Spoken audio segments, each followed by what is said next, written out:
નમસ્કાર મિત્રો, સ્વાગત છે તમારું આપ સૌની સિયારી ચેનલ ગુજરાતી સાહિત્ય વિદ નિકુંજ યુટ્યુબ ચેનલમાં. હું નિકુંજ પરમાર આપ સૌનું તહેદિલથી આજના વિડીયોમાં સ્વાગત કરું છું.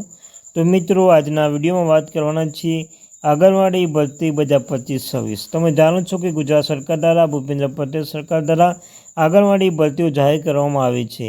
તો આંગણવાડી ભરતીને લગતા કેટલાક પ્રશ્નો છે, આંગણવાડી બહેનો, ટીડાગઢ બહેનો માટે કેટલાક મૂંઝવતા પ્રશ્નો છે, એ તમામ પ્રશ્નોનું આજના વિડીયોમાં વાત કરવાના છીએ મિત્રો. જો વિડીયો પસંદ આવે તો વિડીયોને લાઇક કરી લેજો, ચેનલ સબસ્ક્રાઈબ કરી લેજો. તમને ચેનલ પર મિત્રો આંગણવાડી ભરતી, આંગણવાડી ન્યૂઝ, આંગણવાડી પગાર વાદળો, આંગણવાડી બાબતે હરેક અપડેટ આવી તમને ચેનલ પર વાત કરવામાં આવશે. તો ચાલો જાણીએ વિગતવાર માહિતી મિત્રો. પહેલો પ્રશ્ન હોય છે મિત્રો કે અમારા ગામમાં કુલ 4 આંગણવાડી આવેલ છે, જેમાં 3 આંગણવાડી કાર્યકરની જગ્યા ખાલી પડેલ છે. તો શું હું 3 આંગણવાડી અરજી કરી શકું કે નહીં? તો મિત્રો, એનો જવાબ શું આવશે એ પણ આપણે જોઈ લઈએ. તમે 3 આંગણવાડીમાં અલગ અલગ એટલે 2 અલગ અરજી કરી શકો છો મિત્રો. જો તમારે 4 આંગણવાડી છે તેમાં 3 આંગણવાડીમાં કાર્યકર જગ્યા પડેલ છે તો શું કરવાનું છે? તમે 3 આંગણવાડીમાં અલગ 2 અરજી કરી શકો છો. ત્યારબાદ બીજો પ્રશ્ન, હું હાલ ટીડાગઢ તરીકે આંગણવાડીમાં કાર્યરત છું. આંગણવાડી ભરતી હું કાર્યરત તરીકે ફોર્મ ભરવા માગું છું. તો હું શું ફોર્મ ભરી શકું છું? નહીં. તેના માટે મહત્તમ ઉંમર શું છે? તો મિત્રો, હા, તમે ફોર્મ ભરી શકો છો. ટીડાગઢની જેમ નોકરી ચાલુ હોય તો તેમના માટે અરજી કરવાની વધુમાં વધુ 43 વર્ષની ઉંમર મર્યાદા છે મિત્રો. ત્યારબાદ પ્રશ્ન છે કે મારી ઉંમર 34 વર્ષ છે, તો હું કાર્યક્રમમાં અરજી કરી શકું? તો જવાબમાં કાર્યકર કે ટીડાગઢ માટે અરજી કરવાની ઉંમર વધુમાં વધુ 33 હોવાથી તમે અરજી કરી શકશો નહીં મિત્રો. તો બીજો પ્રશ્ન છે કે મારા સાસુ આંગણવાડીમાં ટીડાગઢ તરીકે હાલ કાર્યરત છે, તો હું જ આંગણવાડી કાર્યરતની ખાલી જગ્યા પડેલ જગ્યા પર અરજી કરી શકું? તો જવાબ છે ના. એક જ આંગણવાડીમાં સાસ વહુ 2 બહેનો, નણંદ ભાભી કે જેઠાણી કે દેરાણી નોકરી કરી શકે નહીં મિત્રો. ત્યારબાદ બીજો પ્રશ્ન છે કે સ્થાનિક રહેઠાણ પુરાવાનો દાખલો તલાટી કે ગ્રામ પંચાયતમાંથી લાવી તો ચાલે કે નહીં? તો જવાબ છે ના. મહિલા બાળ વિકાસ ઠરાવ અનુસાર સંબંધિત તાલુકા મામલતદારશ્રી દ્વારા ઇસ્યુ થયેલો દાખલો જ માન્ય ગણાશે.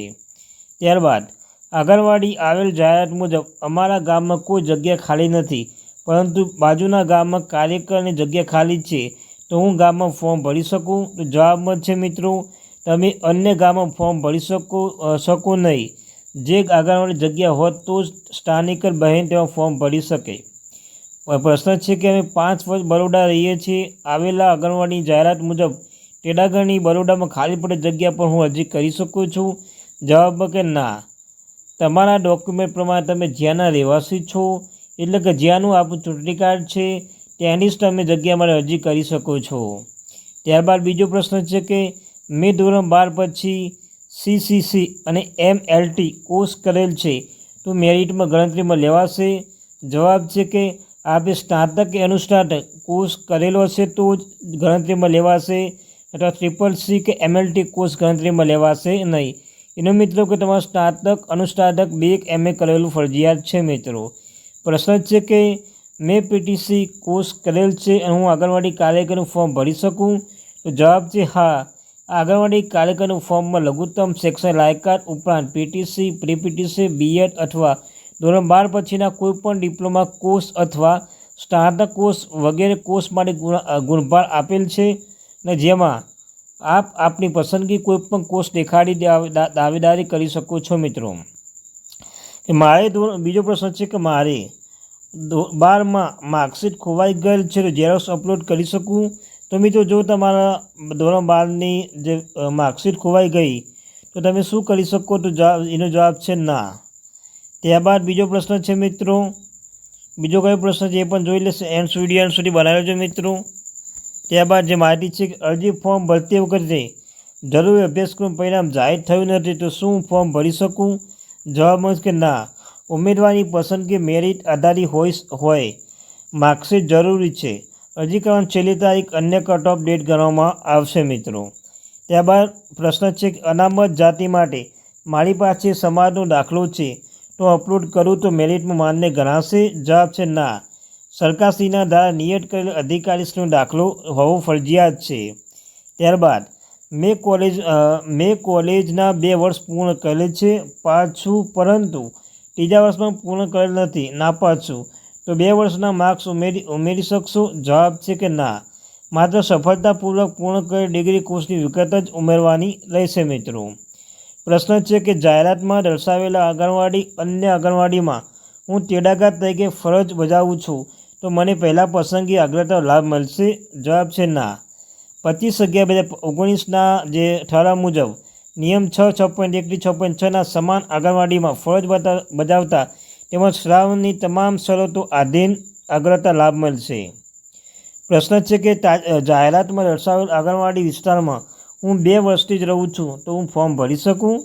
શું છે મિત્રો, જાહેરાતમાં દર્શાવેલ આંગણવાડી વિસ્તારમાં હું 2 વર્ષથી ત્યાં રહું છું, તો ફોર્મ ભરી શકું? જવાબ છે મિત્રો હા, ફોર્મ ભરી શકો। આ અંગેનો નિયમન એટલે મિત્રો જે રહેઠાણનો પુરાવો નિયમિત નમૂના પુરાવો રજૂ કરવાનો રહેશે।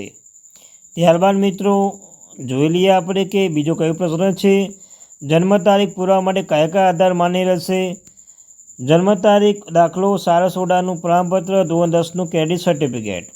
બીજો પ્રશ્ન છે, જો મારી ઓનલાઈન અરજી વાંધો આગળ થયેલ હોય તો સ્કૂટી પછી મને સુધાર મોકો મળી શકશે?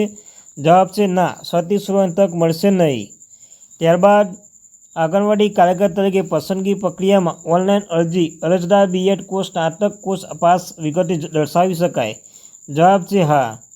અરજદારની માર્કશીટમાં ગ્રેડ સ્કોર, CPIW, CGPA વગેરે કિસ્સામાં કેવી રીતે ઓનલાઈન અરજી કરવી?